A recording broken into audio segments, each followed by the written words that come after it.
Okay, go. Okay, Rachel, here's your Oliver number 11. I wanted to go over a few things with you so that you'll be able to enjoy it right away.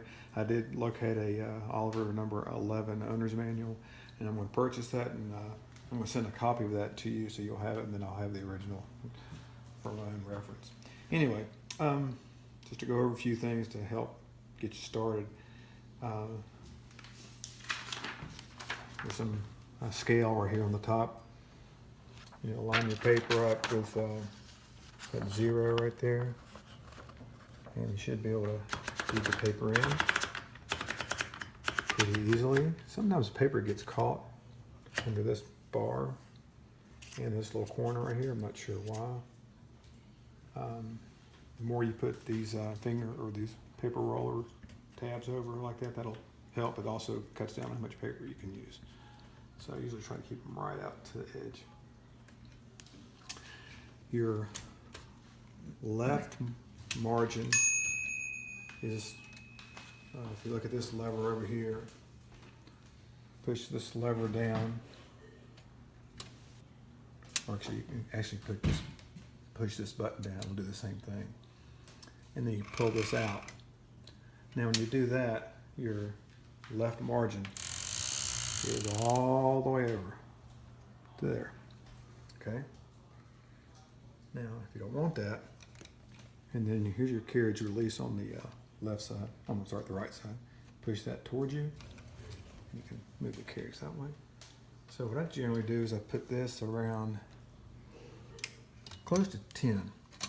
And it may be kind of hard to see, but now, once I do that, I pull the carriage towards me. It'll stop around 10. Okay? That gives you a little bit of an index there on the left-hand side. Your right margin, I'm going to take the carriage out. Well, I can show you right here. So your right margin is determined by this, I don't know how to describe, I guess key is probably the best way. You push this down and you can slide that forward or back and release it, and that determines your right margin. Okay. Again, this lever right here is the carriage release. So if I push that towards you, I can move the carriage back and forth. Okay. On the other side, there's also a carriage release button right here. If I push this in, you can move the carriage all the way off till you hear that bell. Then you push down this right margin release button right here, and then you continue to hold that button in, and you can take the carriage right off. Okay?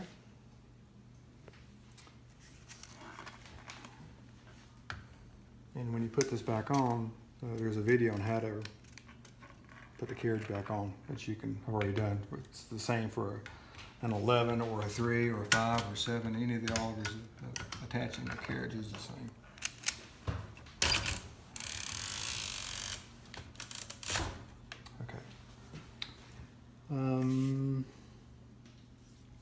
Capitalizing letters, push that button down, and you can lock it by doing that, and then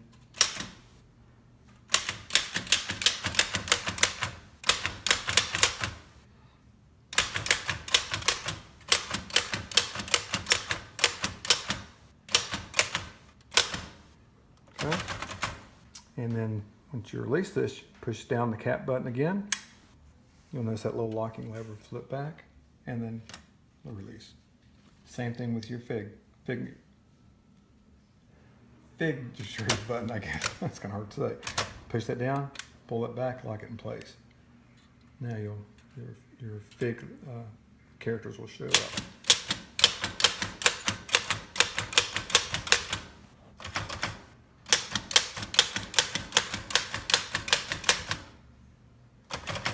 Now this little symbol right there, I read that is meant to demonstrate to whoever reads the document that if there happened to be a space between two words, that space was unintentional. I'm not really sure why they did that, but that's what that is. Okay.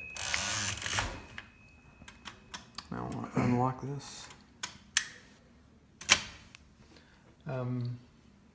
Your tab buttons, your tabs. I took the carriage back off real quick.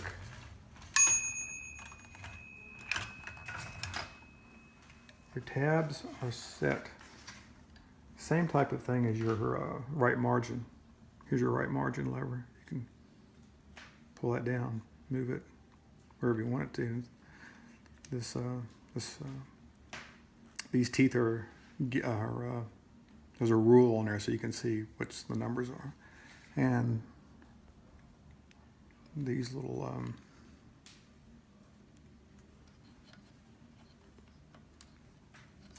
well, you just pull the back of these down, and then they'll slide back and forth. And you can get your different margins, or I'm sorry, your tabs. Okay.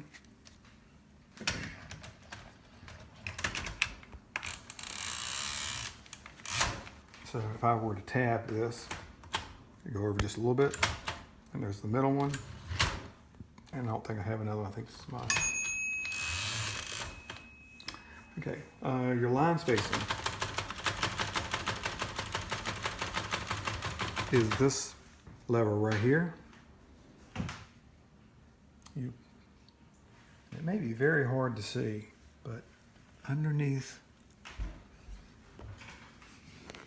you're not going to be able to see it because I can barely see it. But it's right up in here. There's a number on this gear as to whether it's 2 or 1 single line space, or a double line space, or triple line space. And you're just going to have to see that. You're not going to be able to see that on the video, I don't think. But anyway, you pull this lever here and move it up and down.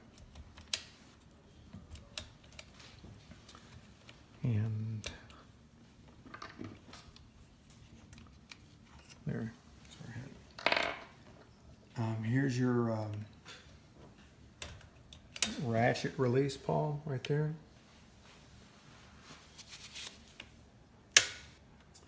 And here's your paper release.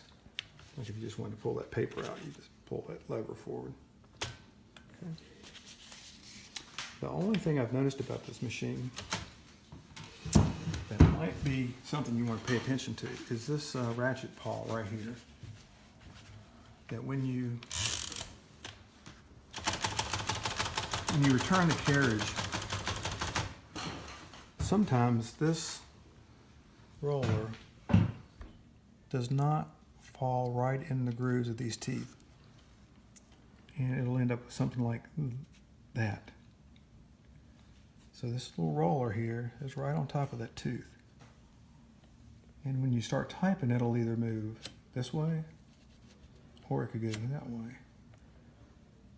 So what I would suggest is when you do this, that you just, I don't know if you can see it just did it right then. You just kind of turn this knob back toward you just slightly, and you'll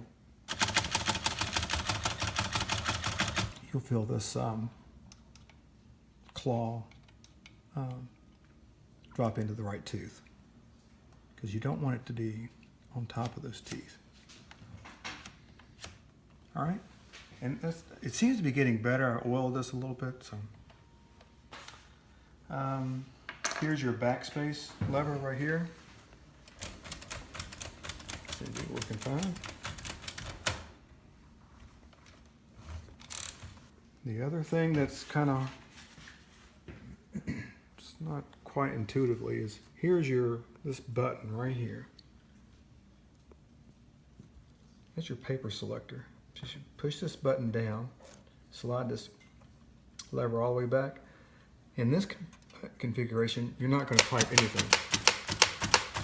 Okay, I guess that's for a certain type of mimeograph work or something. And then you slide this, push this down, slide it forward, slide it all the way forward, and you're going to get red. Slide this back just a little bit, and you'll push down and slide it back. No, slid too far. There it is, black.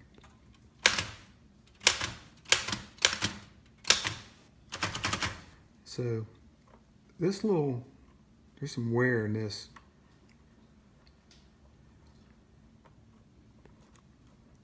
Okay, there it's in black.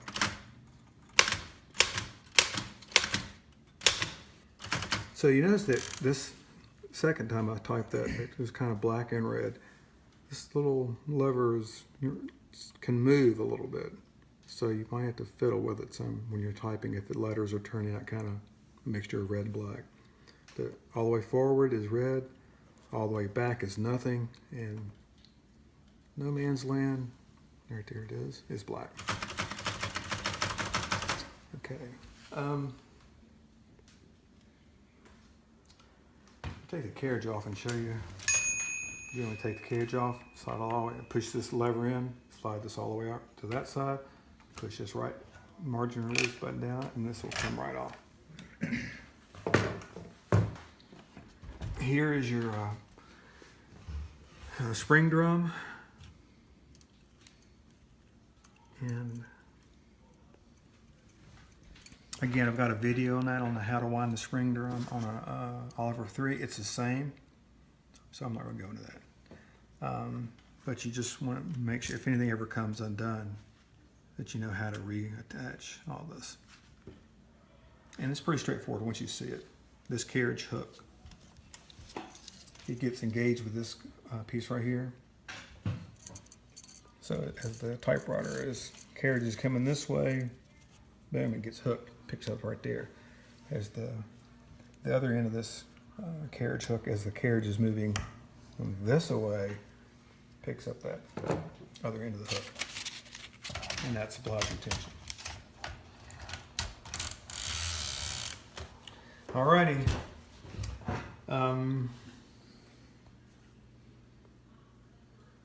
I think I covered just about everything I can think of right now off the top of my head, but I'm sure there's more stuff. Anyway, I'm going to send you a owner's manual, and it'll be arriving maybe in the next couple of weeks. Once I get it and copy it, I'll send it to you. In the meantime, if you have any questions about how to operate this machine, please let me know, and thanks again for your support.